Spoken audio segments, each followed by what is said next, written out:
ரசூலுல்லாஹி ஸல்லல்லாஹு அலைஹி வஸல்லம் ஒரு நிகழ்வை சொன்னார்கள். அபூ ஹுரைரா ரலியல்லாஹு அன்ஹு அவர்கள் கூறுகிறார்கள், முஸ்லிம் ரஹிமஹுல்லாஹ் பதிவு செய்கிறார்கள், ஒரு மனிதர் ஒரு பாதை வழியாக நடந்து செல்கிறார். வானத்தில் இருந்து ஒரு சப்தம், இஸ்கி ஹதீகத ஃபுலான், இந்த மனிதருடைய செல்வ தோட்டத்தில் சென்று மழையை பொழி என்று. அல்லாஹ் ரப்புல் ஆலமீன் சிலரின் செயல்களை இந்த உலகத்திற்கு அல்லாஹ் எடுத்து காட்டுவான். அந்த செயல் சிறியதாகத்தான் இருக்கும், ஆனால் உலகம் அழியும் வரை உள்ள சமூகம் அந்த செயலை அறிந்து கொள்ள வேண்டும் என்பதற்காக சில மனிதர்களின் மூலமாக அல்லாஹ் வெளிப்படுத்துவான். அப்படிப்பட்ட செயல் இது. அந்த தோட்டத்தில் சென்று மழையை பொழி என்று ஒரு சப்தம் கேட்கிறது. உடனடியாக மேகங்கள் நகர்ந்து செல்கிறது. வந்த மனிதர் அந்த மேகத்தை தொடர்ந்து சென்று கொண்டே இருக்கிறார். ஒரு தோட்டத்திற்கு சென்று மழையை பொழிய வைக்கிறது இந்த மேகங்கள். அந்த தோட்டத்தில் ஒரு மனிதர் தண்ணீரை பாய்ச்சிக் கொண்டிருக்கிறார். அவர் கேட்டார், அந்த தோட்டத்தை வந்தடைந்த அந்த மேகத்தை பின்தொடர்ந்து சென்ற அந்த நபர் அந்த மனிதரை பார்த்து, நீங்கள் யார், உங்களுடைய பெயர் என்ன? அவர் ஒரு பெயரை சொன்னார்.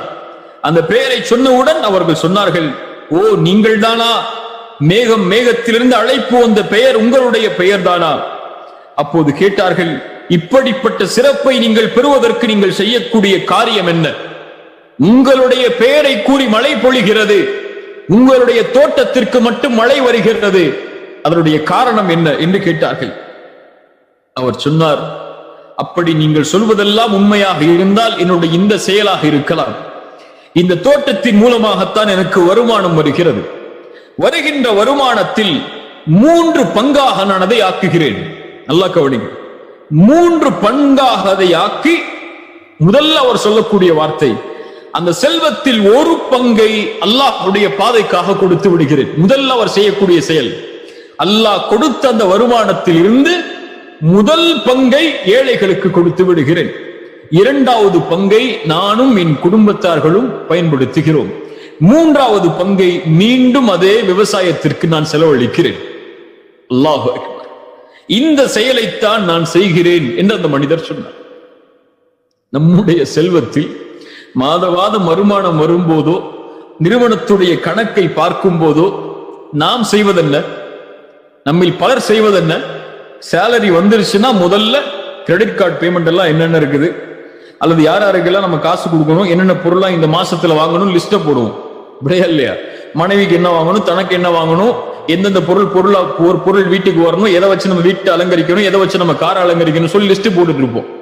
ஆனா முக்மீனான இந்த மனிதர் செய்யக்கூடியவர் பெரிய செல்வந்தர் ஒன்றும் இல்லை, ஒரு ஏழ்மையான ஒரு விவசாயி. அவர் செய்யக்கூடிய முதல் செயல், அல்லாஹ் எனக்கு கொடுத்தது அவனுடைய பங்கில் கொடுப்பதற்காக, அதனால் முதல் பங்கு என் செல்வத்தில் ஏழைகளுக்கு, 2வது பங்கு எனக்கும் என் குடும்பத்தார்களுக்கும், 3வது பங்கு அதே வியாபாரத்திற்கு என்று செய்ததால் அல்லாஹ் என்ன செய்தான்? இவனுக்கு மறுமையில் அல்லாஹ் சொர்க்கத்தை வைத்திருக்கிறான். அதுவெல்லாம் சரி, நான் பண்ண அந்த காசுக்கு அல்லாஹ் எனக்கு என்ன கொடுக்க போறார்?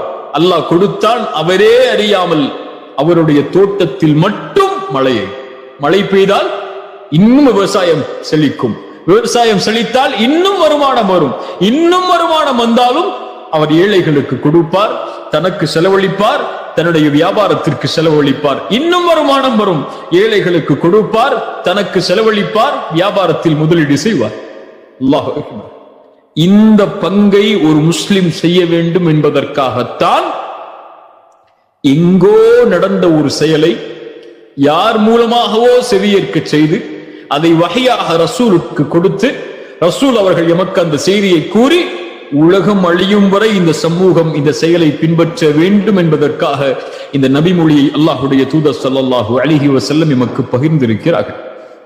இதை செயல்படுத்தக்கூடிய முஸ்லிம்கள் எம்மில் துணை பேர். இன்னைக்கு முடிவெடுப்போம், நான் முடிவெடுக்கிறேன், நீங்க முடிவெடுங்க. அல்லாஹ் எனக்கு எந்த செல்வத்தை கொடுத்தாலும், எதை ஒன்றை அல்லாஹ் எனக்கு கொடுத்தாலும், எதை நான் செய்தாலும், முதலில் ஏழைகளுக்கு, என்னை சுற்றி வாழக்கூடியவர்களுக்கு முதலில் அந்த பங்கு உண்டு. ஹோட்டலுக்கு போறீங்க, ஒரு 10 பேர் போறீங்க, 10 பேருக்கு நீங்க ஆர்டர் பண்ணி வசதியா சாப்பிடுறீங்க. முதல்ல ஒரு முஃமின் செய்வது, ஒரு ஏழைக்கும் நம்ம சாப்பாடை இதே மாதிரி ஆர்டர் பண்ணி கொடுத்துருவோம்னு நியத்தை வச்சு எல்லா ஆர்டரையும் சொல்லிட்டு ஒரு பார்சல் பண்ணிருங்கன்னு சொல்லுவான். அந்த சாப்பாடு முடிச்ச உடனே யாரு முதல்ல காசு கொடுக்கணும்னு சொல்லி சண்டை போடுறோம்ல, அந்த சாப்பாட்டை முடிச்சுட்டு வெளியே வந்தோன்னு ஒரு ஏழை கேட்பாரு, நீ கூட சொல்லி இன்னொருத்தர கையை காட்டுவோம். உண்மையா இல்லையா? இதெல்லாம் நம்முடைய வாழ்வில் நாம் பார்க்கக்கூடிய அன்றாட செயல். ஒரு முஸ்லிமுடைய வாழ்க்கை ஒட்டுமொத்த சமூகத்தில் வாழக்கூடிய மனிதனுக்கும் பலனுள்ள வாழ்க்கையாகத்தான் இருக்கும். சதக்கா என்பது முஸ்லிம்களுக்கு முஸ்லிம்கள் செய்வது மட்டுமல்ல, சதக்கா என்பது ஒரு முஸ்லிம் மனித இனத்திற்கு செய்வது. அது செல்வமாக இருந்தாலும் சரி, அது ஒரு ஆடையாக இருந்தாலும் சரி, அல்லது ஒரு நிலைமையை உயர்த்துவதாக இருந்தாலும் சரி, ஒரு வார்த்தையை பேசுவதாக இருந்தாலும் சரி, ஒரு புன்சிரிப்பை கவலையில் இருக்கக்கூடிய ஒரு முகத்தில் தோற்றுவிப்பதாக இருந்தாலும் சரி, இது எல்லாம் சதக்காதான். இது எல்லாவற்றையும் செய்து கொண்டே தன்னுடைய வாழ்வையும் நகர்த்தி கொண்டே இருப்பான் ஒரு முஸ்லிம். பிறரை மகிழ்விப்பதால், பிறருக்கு கொடுப்பதால், பிறரையும் தன்னுடைய வாழ்வில் இணைத்துக் கொள்வதால் அல்லாஹ் அவனுக்கு கொடுத்து கொண்டே இருப்பான். பிறரை மகிழ்ச்சிப்படுத்து, அல்லாஹ் உன்னை மகிழ்ச்சிப்படுத்துவான். பிறரின் சிரமத்தை நீக்கு, அல்லாஹ் உனக்கு சிரமத்தை நீக்குவான். பிறருக்கு இரக்கம் காட்டு, அல்லாஹ் உனக்கு இரக்கம் காட்டுவான். பிறருடைய பாவத்தை மன்னித்து விடு, அல்லாஹ் உன்னுடைய பாவத்தை மன்னித்து விடுவான். பிறருடைய குறையை மறைத்துக் கொள், அல்லாஹ் உன்னுடைய குறையை மறைத்துக் கொள்வான். நீ பிறர் மீது கோபப்படுவதை மறைத்துக் கொள், அல்லாஹ் நாளைய மறுமையில் உன் மீது கோபப்பட மாட்டான். அல்லாஹ் கண்ணியத்துக்குரியவர்களே, இது போன்ற ஏராளமான செய்திகளை நீங்களும் அறிந்திருக்கிறீர்கள், நானும் அறிந்திருக்கிறேன். ஆனால் எம்முடைய வாழ்வில் அதனுடைய பங்கு என்ன? எம்முடைய வாழ்வில் அதனுடைய செயல்பாடு என்ன? எப்போது நாம் கடைசியாக சதக்கா செய்தோம்? எப்போது நாம் கடைசியாக ஒரு ஏழையின் பசியை நீக்கினோம்?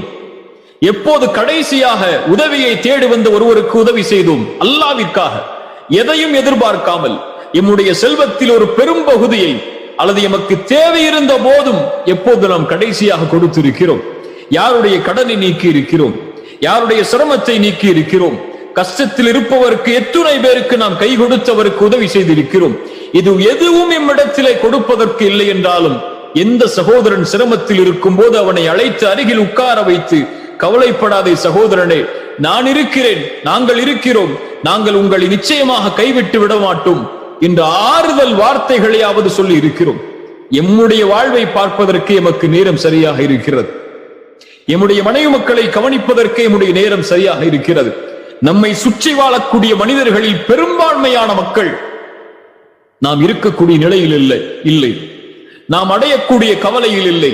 அவர்களுடைய கவலை எம்மை விட அதிகம், அவர்களுடைய சிரமம் எம்மை விட அதிகம், அவர்களுடைய தேவை எம்மை விட அதிகம்.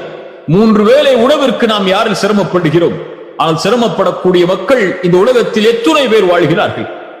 தன்னுடைய வீட்டை கட்டுவதற்கு கூட வசதி இல்லாமல் தெருக்களிலும் ரோடுகளிலும் தங்கி இருக்கக்கூடிய மக்கள் எத்துணை பேர் வாழ்கிறார்கள்? யோசித்து பாருங்கள். தன்னுடைய பிள்ளைக்கு கல்விக்கு படிப்பிற்கு வழி இல்லாமல் வாழக்கூடிய முஸ்லிம்கள் அல்லது வாழக்கூடிய மக்கள் இந்த உலகத்தில் எத்துணை பேர்? எம்முடைய பிள்ளை அமெரிக்காவில் படிப்பான், எம்முடைய பிள்ளை உலக நாடுகளில் பெரும் பட்டங்களை குவித்துக் கொண்டிருப்பான். ஆனால் அருகிலே அந்த தெருவிலே வசிக்கக்கூடிய ஒரு ஏழை குடும்பத்தில் ஒரு குழந்தை படிப்பதற்கு சிரமப்படும். அதை பற்றிய கவலை அவனுக்கு கிடையாது. 3 வேளை உணவை, 3 வேளையும் செல்வத்தை செலவழித்து வசதியாக உண்பதற்கு அவனுக்கு உணவு இருக்கும், வசதி இருக்கும். ஆனால் அதே தெருவில் ஒரு ஏழை 3 வேளை வயிற்றை நிரப்புவதற்கு சிரமப்படுவான். அதை பற்றிய கவலை அவனுக்கு இருக்காது. ஏன் அந்த கவலை இருக்காது? இவன் நினைத்துக் கொள்கிறான், இந்த செல்வம் என்னுடையது, நான் விரும்பியவருக்கு கொடுப்பேன், நான் விரும்பியவருக்கு கொடுக்க மாட்டேன், இது எனக்கு, நான் சம்பாதித்த செல்வம் என்று அவன் எண்ணிக்கொள்கிறான்.